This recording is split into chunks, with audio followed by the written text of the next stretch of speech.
pembelajaran monopoli. Dan sebelumnya, persilakan kami akan memperkenalkan diri langsung saja. Baik, perkenalkan, nama saya Dia Nafisa, nama saya Warga Latifa, Nama saya Intan Nurpiro, nama saya Adinda Atika Kusuma, nama saya Sheila Fatika Pria, nama saya Muli Sabila. Baik, di sini kami akan menguji coba media belajar profesional yang berupa monopoli tentang teks legenda. Baik, langsung saja dimulai dari Kak Riffa. Baik, selamat pagi semuanya. Baik. Apa kabar kalian hari ini? Baik. Alhamdulillah kalau kabar kalian sehat walafiat. Nah, sekarang pada pagi hari ini kita akan mempelajari tentang legenda. Apa sih legenda itu? Siapa yang tahu? Saya tahu. Ya, silahkan. Legenda adalah cerita turun-temurun tentang hal-hal yang luar biasa dan supernatural. Nah, iya benar. Jadi teman-teman, legenda itu merupakan cerita tradisional ataupun cerita turun-temurun yang mengandung unsur tradisional di dalamnya, mengandung unsur supernatural di dalamnya dan dipercayai ada beberapa nilai di dalamnya seperti nilai agama, nilai moral, nilai budaya dan lain-lain sehingga kita bisa belajar mempelajari sesuatu dari nilai-nilai yang terkandung dalam legenda tersebut. Nah, di sini legenda itu memiliki unsur di dalamnya. Siapa yang tahu apa saja unsur-unsur dalam legenda? Tidak ada? Tidak ada. Unsur dalam legenda itu ada dua, yaitu unsur intrinsik dan unsur ekstrinsik. Tahu kan apa itu unsur intrinsik dan unsur ekstrinsik, teman-teman? Tidak tahu. Nah, unsur intrinsik ini adalah unsur yang membangun cerita itu dari dalam cerita tersebut. Nah, seperti adanya tema, adanya alur, seperti itu. Dan cerita ekstrinsik ini adalah cerita unsur yang membangun cerita dari luar, yaitu seperti adanya sejarah dari pengarangnya maupun bentuk psikologis dari seorang pengarang. Nah, dan pembelajaran kita pada pagi hari ini akan berjalan dengan menggunakan media, yaitu media monopoli. Bagaimana cara bermainnya dan cara pembelajarannya akan dijelaskan oleh rekan kita, Kak Diana. Baik, langsung saja di sini saya akan menjelaskan mengenai capaian pembelajaran pada pagi hari ini, yaitu peserta didik mampu mengidentifikasi dan memahami informasi penting dari daerah tempat yang didengar dan dibaca. Nah, jadi capaian kita pada pagi ini yaitu diharapkan siswa dapat memahami informasi penting dari legenda tersebut. Nah, yang kedua, peserta didik ini dapat mengenali unsur. Seperti tadi, dua unsur yang tadi ada unsur intrinsik dan unsur ekstrinsik. Nah, lalu tujuan pembelajarannya adalah yang pertama, mengidentifikasi kembali alur legenda mulai dari pertama hingga akhir, hingga penyelesaian cerita pada kedua legenda tersebut. Nah, yang kedua, mengenali tokoh dan watak tokoh dalam legenda ini. Legenda kita temanya yaitu mengambil yang berjudul Roro Kidul dan juga Malin Kundang. Nah, dalam kedua legenda tersebut dapat dijelaskan peran tokoh-tokoh tersebut dalam membangun jalannya cerita.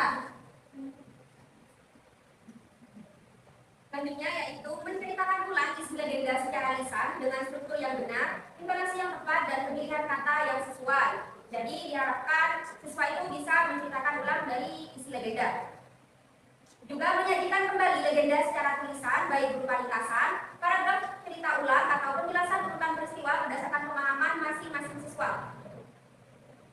Selanjutnya, menggunakan informasi yang diperoleh dari permainan monopoli untuk memperkaya cara siswa menceritakan kembali isi legenda. Misalnya, melalui kartu tantangan, di situ sudah ada, atau melalui kartu peran atau kartu pertanyaan. Juga menyampaikan kembali legenda dengan percaya diri, baik dalam kelompok maupun di dalam kelas, sebagai bentuk penerapan pemahaman dan keterampilan berbicara. Jadi di sini yang ditekankan adalah keterampilan berbicaranya. Juga menyimpulkan inti cerita legenda secara mandiri dengan mengaitkan unsur-unsur cerita yang telah dikumpulkan selama bermain monopoli. Jadi inilah tujuan pembelajaran dari media pembelajaran ini. Selanjutnya akan dijelaskan cara-cara bermainnya. Baik, anak sekalian, halo. Di sini saya akan menjelaskan cara bermain dari monopoli ini. Yang pertama, kita harus menyiapkan monopolinya. Dan yang kedua, kita akan membagikan 4 kelompok yang diisi masing-masing 5 orang. Nah, setiap kelompoknya itu akan maju mewakili teman-temannya untuk bermain monopoli secara bergantian dengan menggunakan pion. Ini adalah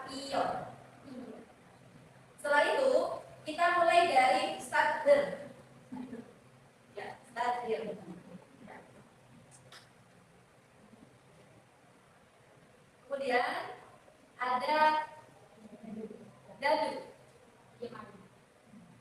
Dadu ini dilemparkan setiap kelompok secara bergantian.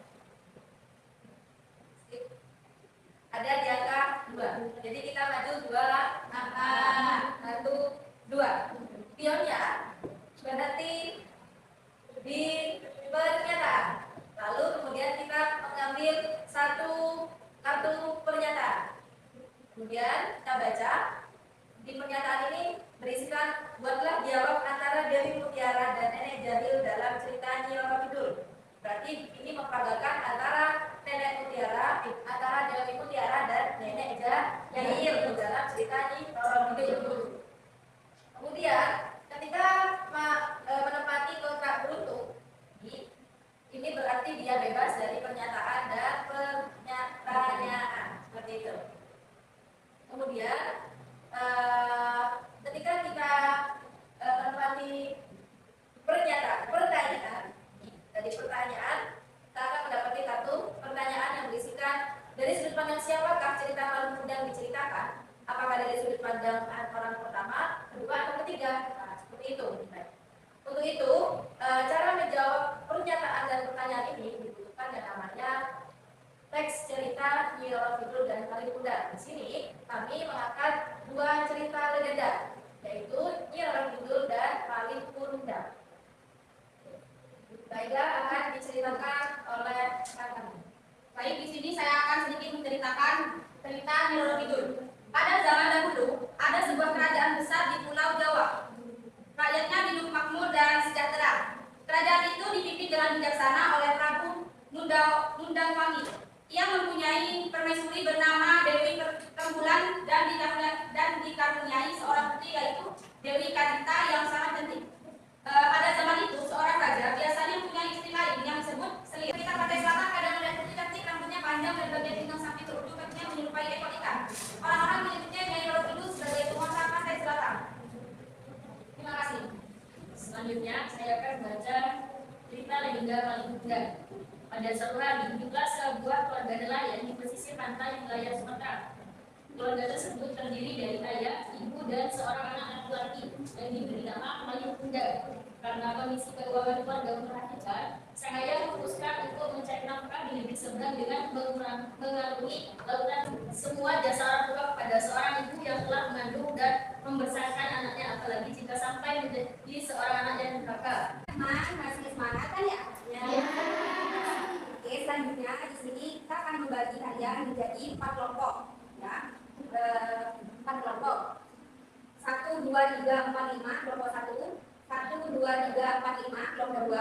1, 2, 3, 4, 5 kelompok 3. 1, 2, 3, 4 kelompok 4.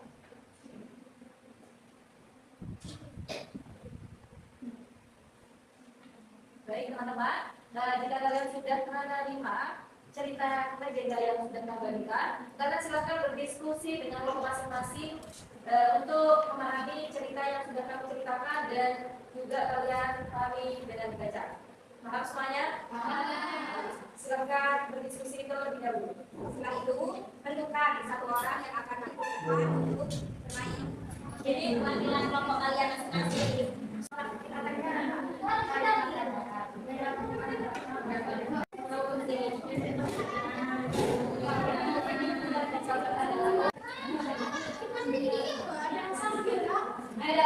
Baik teman-teman, sudah kan semuanya bacanya? Semua.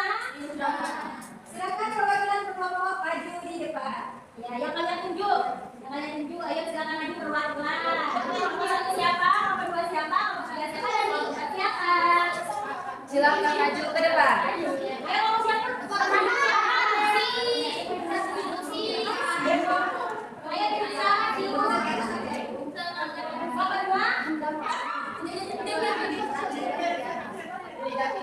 Ayo Sini.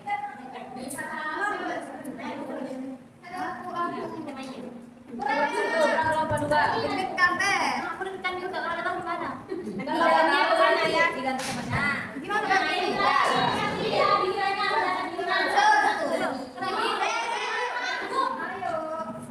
Kesepakatan kelompok ini mau pipa apa? Pipa.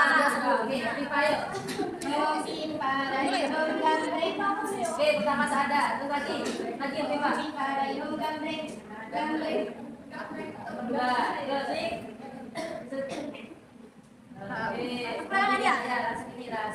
Sudah paham kan bagaimana cara bermainnya? Iya, seperti monopoli pada umumnya ini, tapi bedanya kita menceritakan legenda. Silahkan dimulai dari Mbak Saada. Pilih jadinya dulu. Mau pion yang mana? Mau pilih pion yang mana, Mbak Saada? Oke, Mbak Serli. Aku mau yang ini cewek. Oke. Ini dah bahagia. Oke, sip. Sudah. Oke, sekarang diurutin di sini. Sudah ingat dengan pionnya ya? Ini di belakang. Oke, belakang. Nah, yang lain bisa ya. 4. Silakan, jalan 4. 1, 2, 3, 4. Oke, Mbak Saada pas di pertanyaan. Silakan dibuka. Dibacakan. Dari sudut pandang siapakah cerita paling indah bagi kita? Apakah dari sudut pandang orang pertama, kedua, atau ketiga? Ya, silakan dijawab.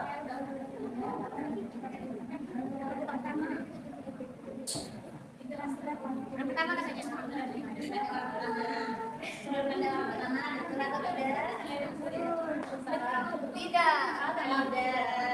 Nah, kan masalah. Jadi bahasa ada dari permainan diberikan tidak apa-apa ya. Lanjut. Deg-degan saya. Sini tidak apa-apa. 2. Pertanyaan. 2. Pertanyaan. Silakan diambil. Boleh nggak dari mana aja? Maria dari mana? Sebutkan sifat baik dan buruk dari tokoh Dewi Mutiara. Ya, silakan. Oke, jadi Dewi Mutiara ini kan istri pertamanya saja gitu ya. Jadi sifat baiknya itu kan ya karena dia bersifat baik seperti biasa meskipun dia mempunyai istri kedua seperti itu. Bagaimana betul saya? Betul sekali. Jadi kita di sini lagi kan? Oke.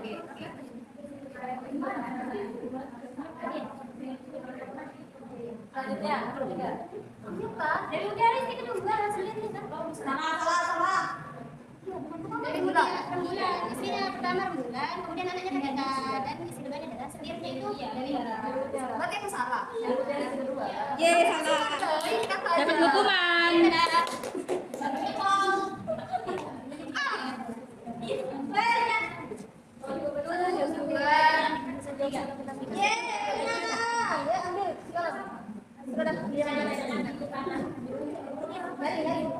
Peragakan adegan saat Dewi Kadita menjadi Nah, di sini dan Aida menambahkan pertanyaan adegan saat Dewi Kadita bukan menjadi Nyi Roro Kidul. Baik, kalau di sini langsung persilakan untuk peragakan.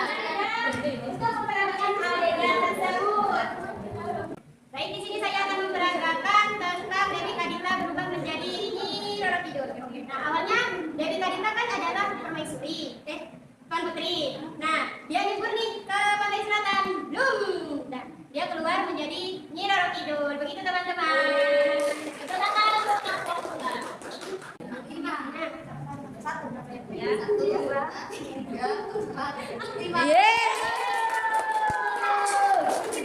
Jadi, Pak Lucy sama dari pernyataan dan Nah, buat yang bisa menjawab, silakan kembali duduk ke tempatnya masing-masing. Dan yang belum bisa menjawab, mendapatkan hukuman. Nah, ini dari kelompok berapa? Dari kelompok? Kelompok 3. Nah, ini adalah kelompok 2 dan kelompok 3 yang ada ketentuan dalam menjawab. Nah, dan akan mendapat hukuman. Siapa yang menentukan hukumannya? Yaitu akan disuruh kelompok 2 yang akan hukumannya itu dari kelompok 3 dan kelompok 3 mendapat hukuman dari kelompok 2. Seperti itu. Oke, di sini saya akan memperlihatkan cerita Mas Bunda ketika ditutup ya. Oke, jadi ceritanya itu si Malin ini kan berlayar kemana-mana naik kapal. Lalu si ibunya ini juga menunggu si Malin gitu lama. Terus ibunya ini berada di daerah dermaga. Lalu si Malin ini berhenti pada dermaga tersebut. Lalu si Malin akhirnya bertemu dengan ibunya. Lalu setelah bertemu, si ibunya ini manggil Malin. Hai Malin, kau anakku kan? Gitu ya. Tapi Malin ini tidak mengakui ibunya. Setelah Malin tidak mengakui ibunya, disitulah ibunya merasa sakit hati. Lalu dia berdoa kepada Tuhannya agar jika memang si Malin ini anaknya, dia karena sakit hati dia akan menuntut anaknya menjadi batu. Nah setelah itu dan si maling ini beneran anaknya, jadilah dia menjadi seorang batu. Gitu. Terima kasih.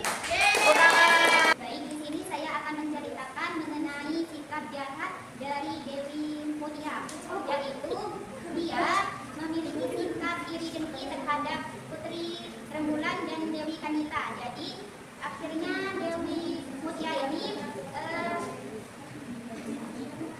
memiliki iri dengki karena Dewi Kanita dan Rembulan diangkat menjadi sihir.